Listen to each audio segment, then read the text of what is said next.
President of the United States of America, الأمريكي دونالد ترامب. Mr. Donald Trump. The floor is yours, sir.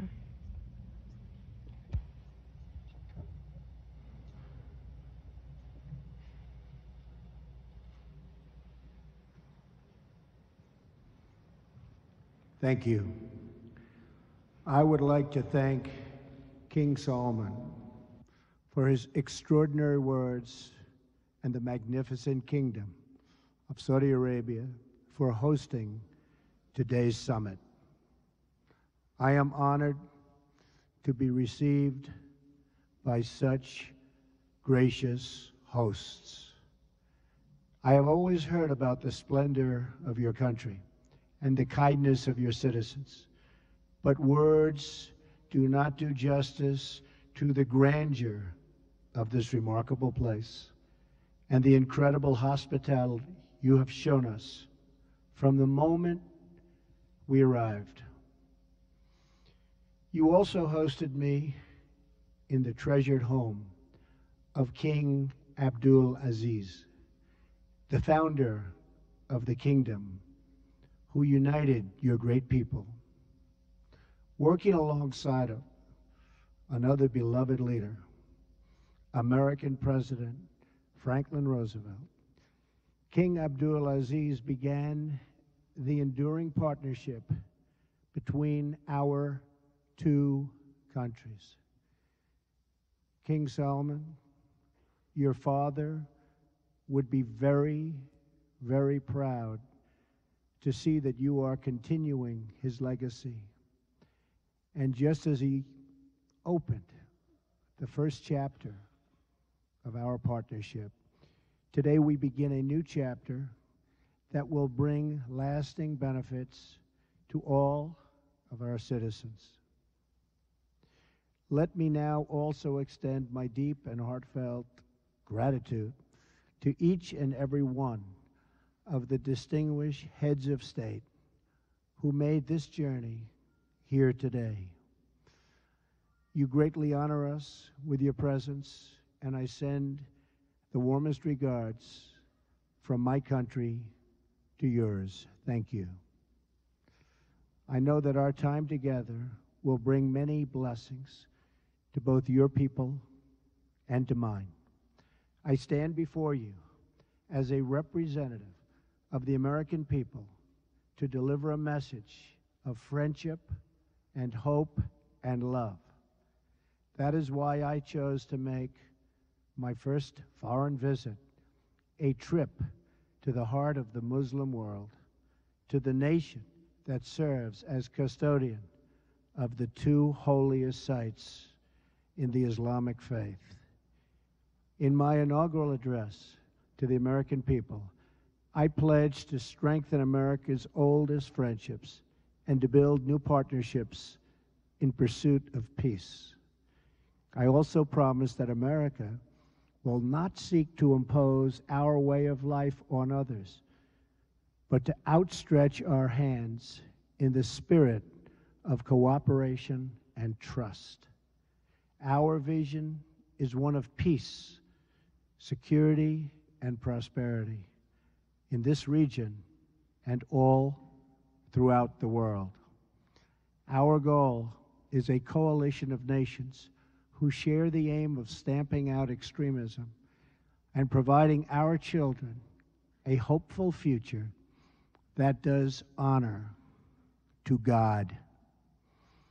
And so this historic and unprecedented gathering of leaders, unique in the history of nations, is a symbol to the world of our shared resolve in our military that will protect the safety of our people and enhance the security of our wonderful friends and allies, many of whom are here today. Bonds of friendship, security, culture, and commerce. For Americans, this is a very exciting time. A new spirit of optimism is sweeping our country.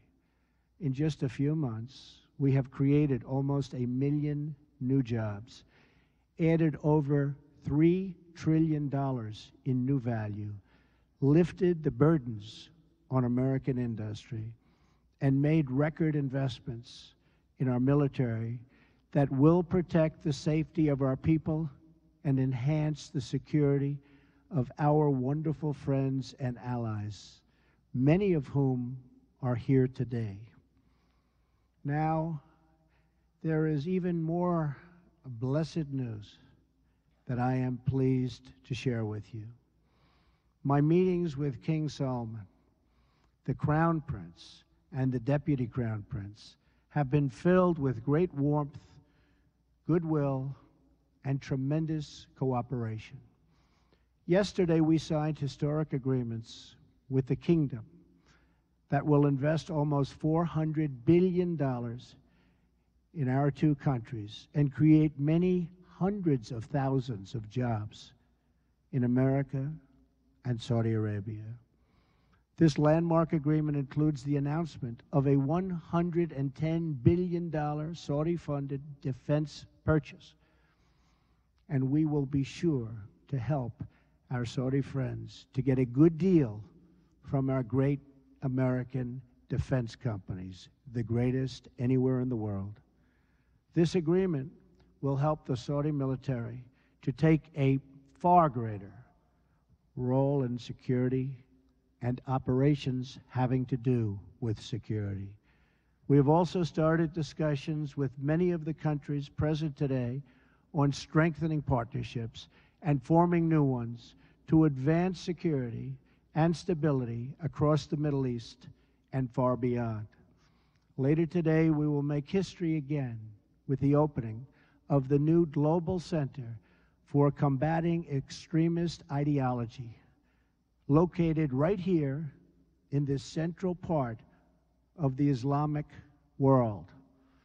This groundbreaking new center represents a clear declaration that Muslim-majority countries must take the lead in combating radicalization, and I want to express our gratitude to King Solomon for his strong demonstration and his absolutely incredible and powerful leadership. I have had the pleasure of welcoming several of the leaders present today to the White House, and I look forward to working with all of you. America is a sovereign nation, and our first priority is always the safety and security of our citizens. We are not here to lecture. We are not here to tell other people how to live, what to do, who to be, or how to worship.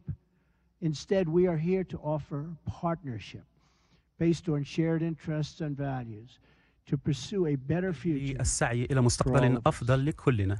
Here at this summit, فهنا في هذه القمة سوف نناقش المصالح كثيرة but above all, we must be united in pursuing the one goal that transcends every other consideration. That goal is to meet history's great test, to conquer extremism and vanquish the forces that terrorism brings with it every single time. Young Muslim boys and girls should be able to grow up free from fear, safe from violence, and innocent of hatred. When young Muslim men and women should have the chance to build a new era of prosperity for themselves, it has to be done, and we have to let them do it.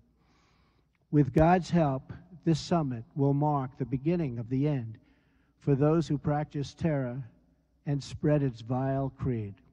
At the same time, we pray this special gathering may someday be remembered as the beginning of peace in the Middle East, and maybe even all over the world.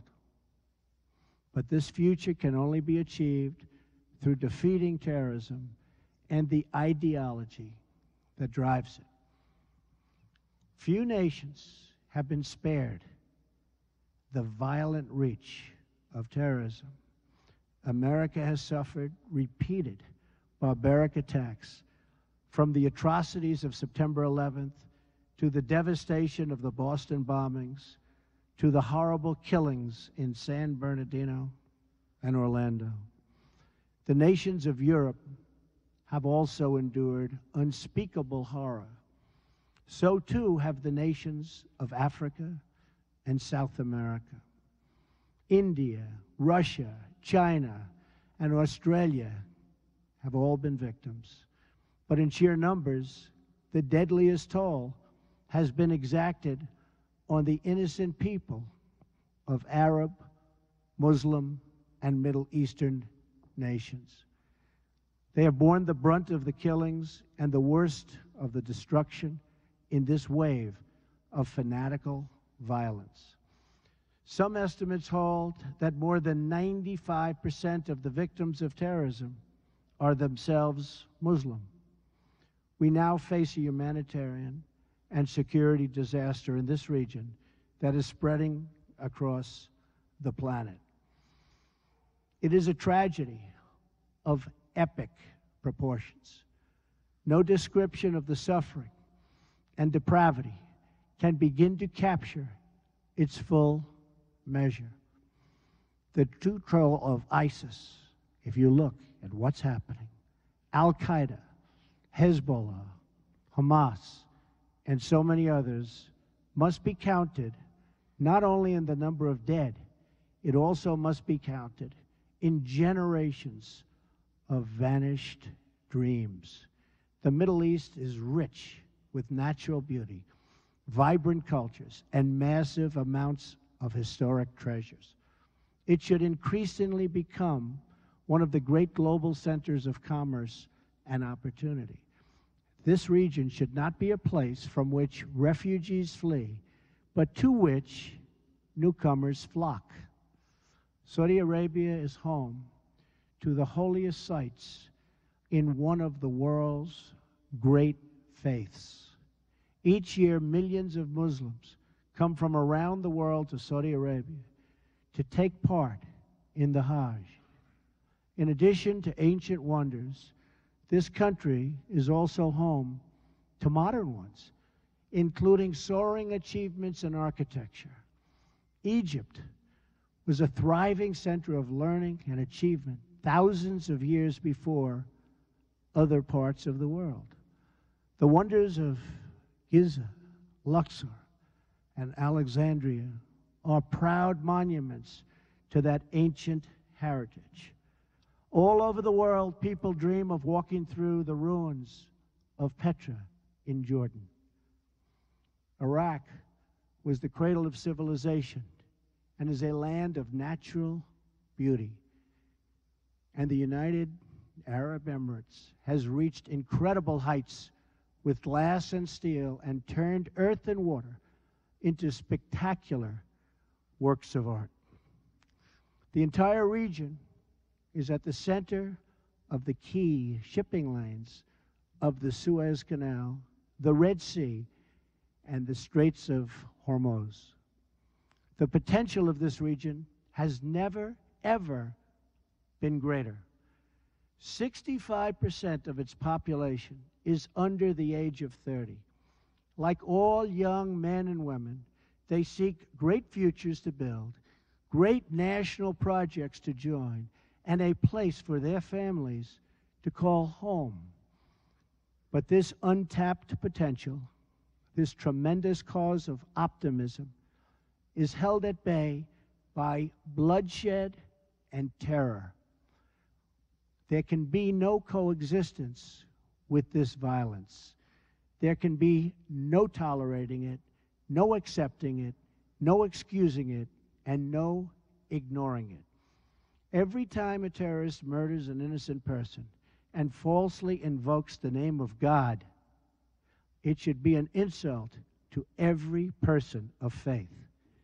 Terrorists do not worship God, they worship death.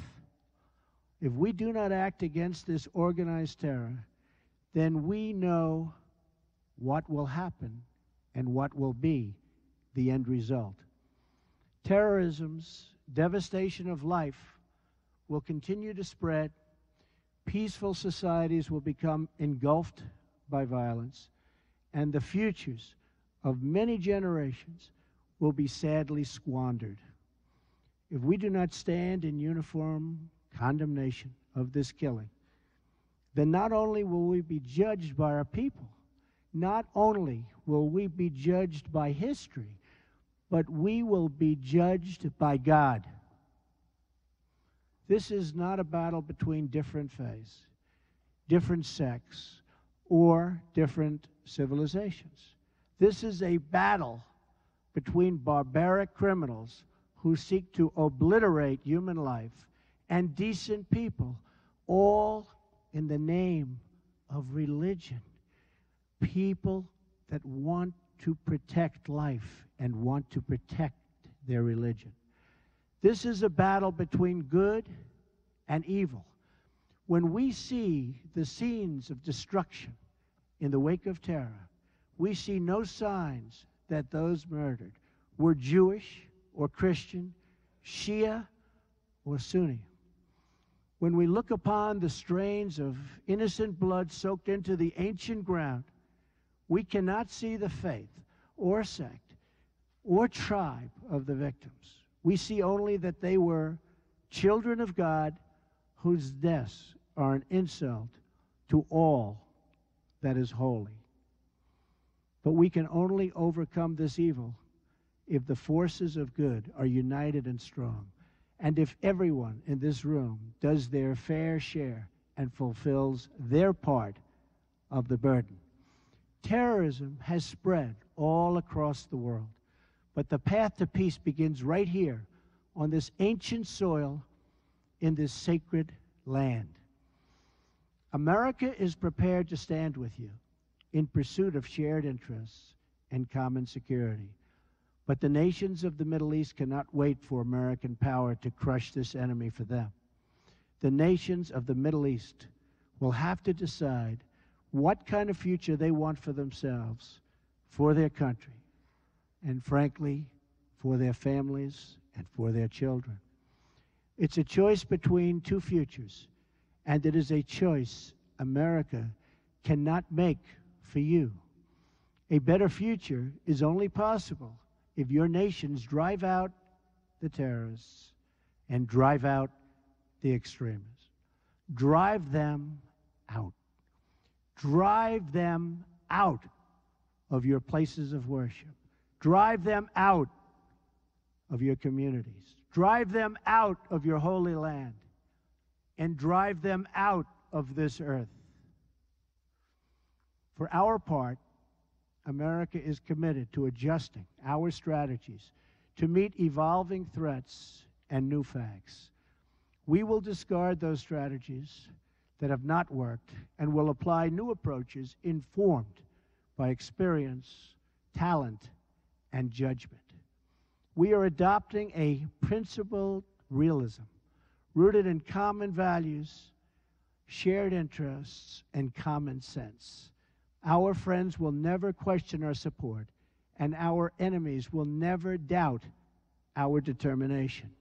Our partnerships will advance security through stability, not through radical disruption. We will make decisions based on real-world outcomes, not inflexible ideology. We will be guided by the lessons of experience, not the confines of rigid thinking.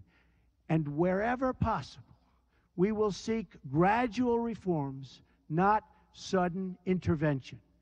We must seek partners, not perfection, and to make allies of all who share our goals. Above all, America seeks peace, not war. Muslim nations must be willing to take on the burden if we are going to defeat terrorism and send its wicked ideology into oblivion. The first task in this joint effort is for your nations to deny all territory to the foot soldiers of evil. Every country in the region has an absolute duty to ensure that terrorists find no sanctuary on their soil. Many are already making significant contributions to regional security.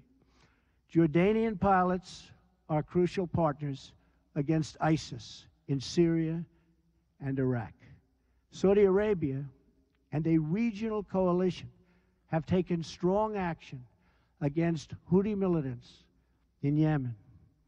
The Lebanese army is hunting ISIS operatives who try to infiltrate their territory.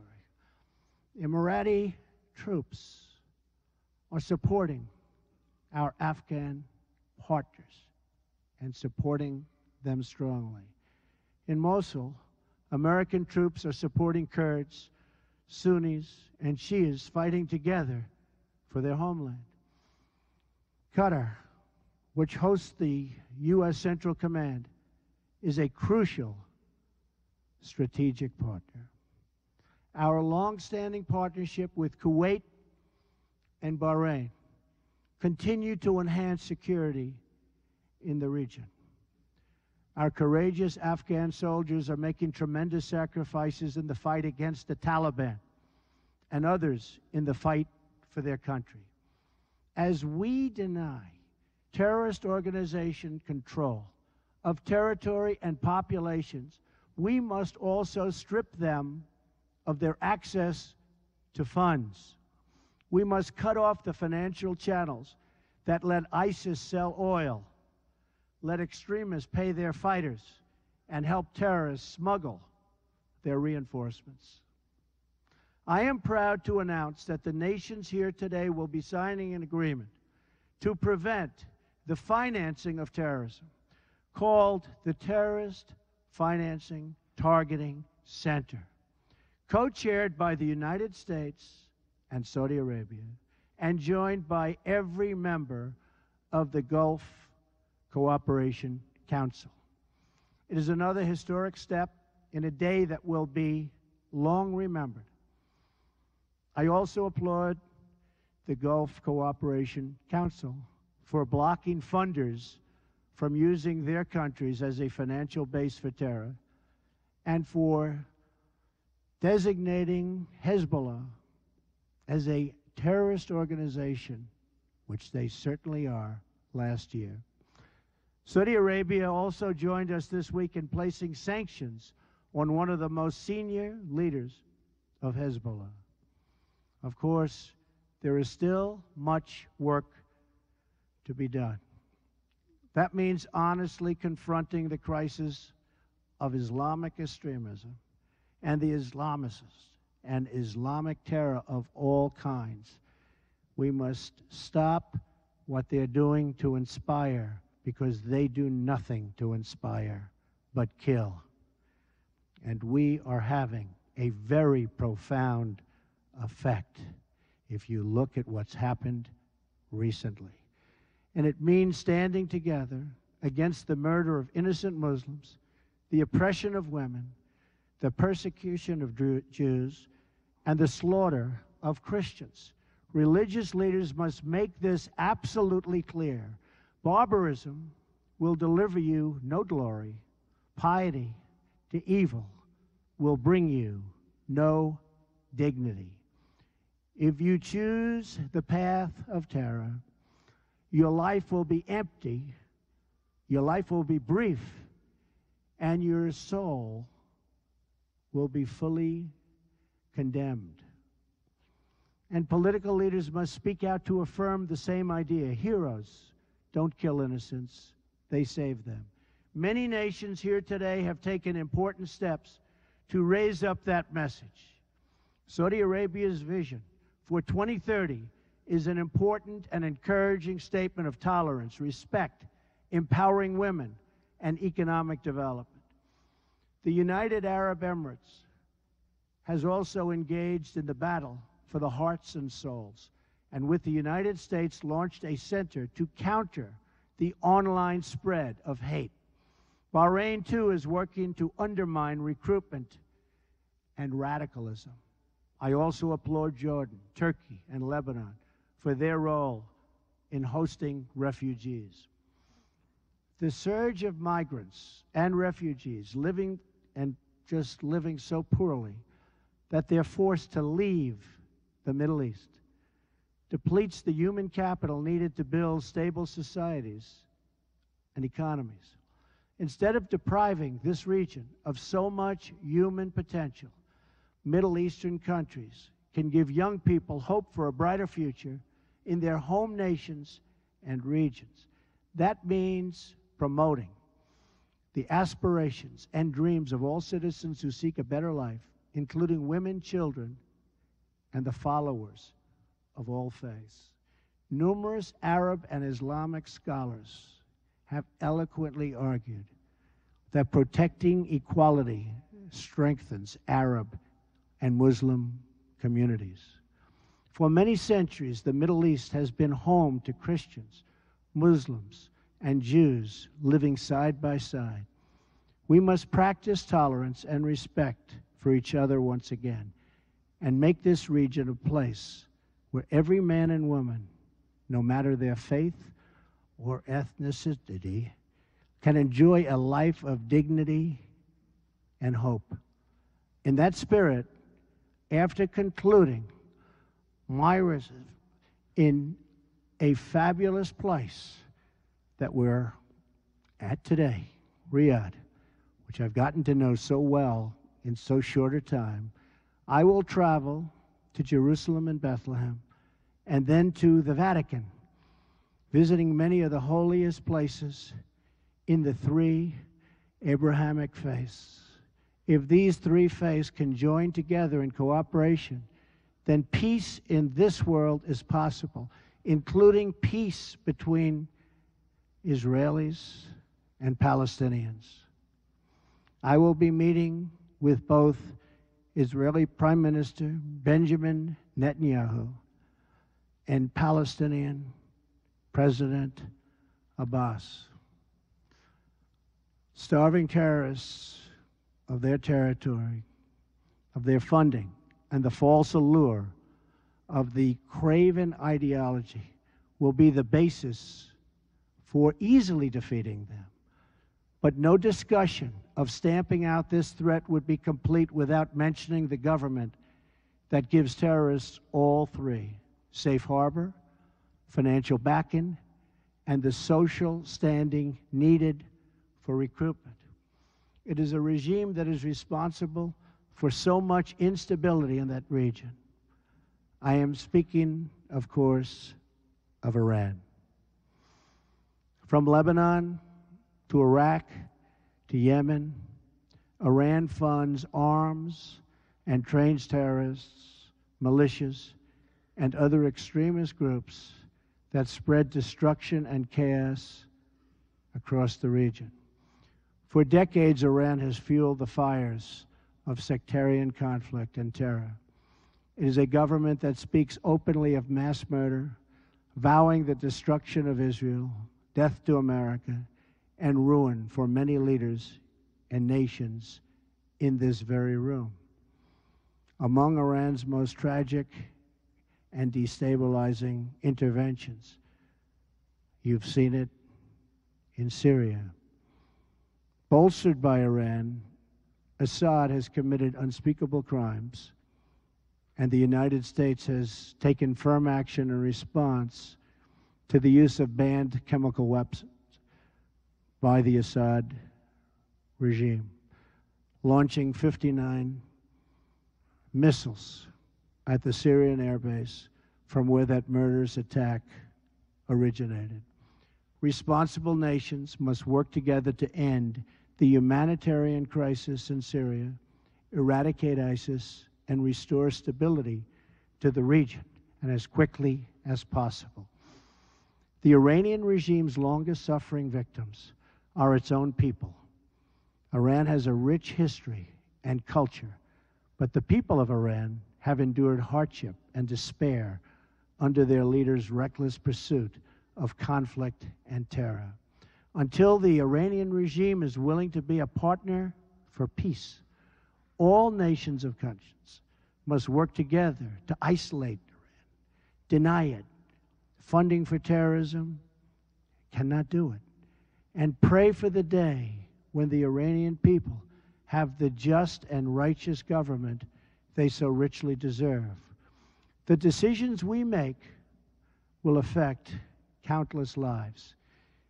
King Solomon I thank you for the creation of this great moment in history and for your massive investments in America and its industries and its jobs. I also thank you for investing in the future of this part of the world. The fertile region, and it is so fertile, has all of the ingredients for extraordinary success. A rich history and culture, a young and vibrant people, a thriving spirit of enterprise. But you can only unlock this future if the citizens of the Middle East are freed from extremism, terror, and violence. We in this room are the leaders of our peoples. They look to us for answers and for action. And when we look back at their faces, behind every pair of eyes is a soul that yearns for justice and yearns for peace. Today, billions of faces are now looking at us, waiting for us to act on the great question of our time. Will we be indifferent in the presence of evil? Will we protect our citizens from its violent ideology? Will we let its venom spread through our societies? Will we let it destroy the most holy sites on earth?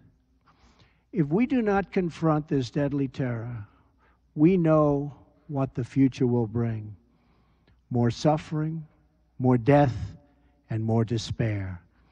But if we act, if we leave this magnificent room unified and determined to do what it takes to destroy the terror that threatens the world, then there is no limit to the great future our citizens will have. The birthplace of civilization is waiting to begin a new renaissance. Just imagine what tomorrow could bring. Glorious wonders of science, art, medicine, and commerce to inspire mankind. Great cities built on the ruins of shattered towns. New jobs and industries that will lift up millions and millions of people. Parents who no longer worry for their children, their families, and who no longer mourn for their loved ones. And the faithful who finally worship without fear. These are the blessings of prosperity and peace. These are the desires that burn with a righteous flame in every single human heart. And these are the just demands of our beloved people. I ask you to join me, to join together, to work together, and to fight together, because united, we will not fail. We cannot fail. Nobody, absolutely nobody, can beat us. Thank you. God bless you. God bless your countries. And God bless the United States of America. Thank you very much. Thank you.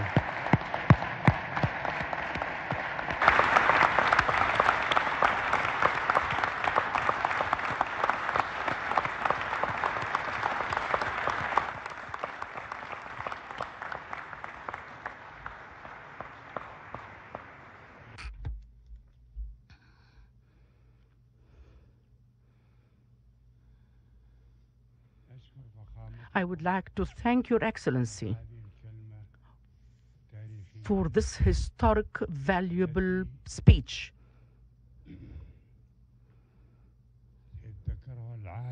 that the whole world would remember